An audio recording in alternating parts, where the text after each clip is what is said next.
One of the most salient reasons why we observe such staggering levels of inequality that we do is because the people at the top earn so much more than the people at the bottom. On the surface, this seems to be so true that it's even boring. Surely, the real reason should be more complicated.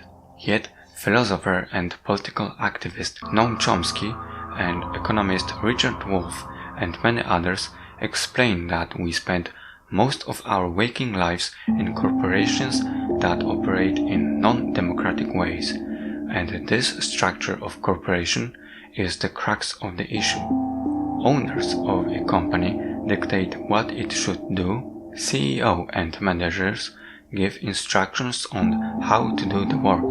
The employees have no say in how much money they earn. It's decided for them in a strictly top-down fashion. Hence, the shareholders and the CEO can distribute the profits however they like, and it's no wonder they skew the distribution to their favor. The non-democratic structure of a corporation and the unequal decision-making power lead directly to extreme inequality in earnings. Does it mean that if we change the paradigm of a given company to a democratic one, then it will have a chance to function more equally? Chomsky and Wolff firmly answer yes to this question, and they even provide examples of corporations that operate in exactly such a fashion. The most prominent one, due to its success, is the Mondragon Corporation, employing over 70,000 people in over 250 companies. But how can such a company be successful? How can it work better for the employees than a standard company? Well, it's simple to the extreme. If all the employees have a say on how the company is run, then they have a say on how the profits are distributed. So the managers will get more money than less skilled workers, but not so much more as to produce severe differences in income. Moreover, the employees most likely will not vote to shut down their business so that the owners can move it offshore. Doing this, we can potentially drastically decrease wealth inequality and increase control of employees over their workplaces. At the same time, we benefit from having a fully functioning free market. Businesses cooperate when they want, compete when they want. Consumers make choices among different brands and products, etc. So let's take the claim that in a given worker co-op, the inequality is reduced to a minimum. Let's say that this will be true most of the time, and such firms will operate with good efficiency most of the time. The question is, how will it scale when we go from 1 or even 100 firms to a whole country where all or most businesses are run in such a fashion? Can we speculate on the impact of this change on general wealth inequality in the population, the quality of the product, etc.? Let's give it a shot. Let's say we have a small country where most services are provided by businesses operating as co-ops. We will have, as we have now, a wide range of businesses that provide various services or produce things for other businesses or final customers. Some companies are more successful than others due to them providing better quality, running more efficiently, or having a more well-thought marketing strategy. So in one segment of the market, we already have differences in profits across firms, and what follows from this is the difference in earnings.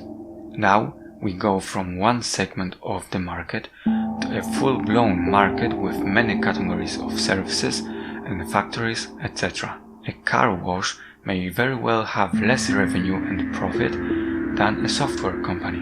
The differences in profits and thus earnings of the employees may be stark when the whole market is taken into consideration. The wealth inequality could be smaller than it is now in USA or China, where we have a few billionaires and multimillionaires, while most of the people have significantly less wealth. But the wealth inequality itself would still be there. There will still be richer and poorer people. But wait, maybe that would be fair, or at least fairer? As you see, there are simple reasons to be skeptical towards anarcho-syndicalism as the solution to the problem of wealth distribution. But just as important are the problems with worsening climate and deterioration of natural environment.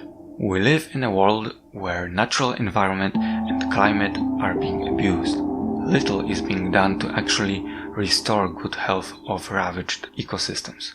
We are losing precious species of animals and plants. This resource cannot be replenished by any means. Should an economic system even touch these issues? I claim that it not only should, but it already does. An economic system always provides incentives and disincentives for various forms of how land and other natural resources are used, what are the limits, etc. In an anarcho-syndicalist world, with many businesses producing things for people to buy, there will be a lot of competition. This will not change. There are many ways of being ahead of competition. Innovation, quality, customer service, marketing, increased efficiency, but also lowering the cost of production by using intermediate products and processes that are unfriendly to the environment. Who is to disallow a worker cooperative from dyeing clothes with unsafe chemicals that are being used today? The mere change from the corporation being run by a tight clique of owners to one being operated by all workers does not solve this problem. Anarcho-syndicalism seems to be silent on this matter. It almost looks like it assumes that when workers finally take control, the better nature of human beings will come to the surface and many outstanding issues will have a chance of being solved due to the goodwill of the people. This is a bold philosophical claim. We would need a strong support for it. Will we be able to scale this system to the size of our hypothetical country? Will it be stable throughout decades? The problem of deteriorating state of natural environment, including unfavorable climate changes, needs much more attention than modification to the economic system. I mentioned this when talking about universal basic income in one of my previous videos. UBI, the system where each citizen gets a sum of money that is sufficient to cover basic needs such as food, housing, health, education, etc., also has nothing to offer to fix our broken approach on how we handle nature. Economy is simply blind where it comes to many things we value, just as geometry is blind to what we value in art.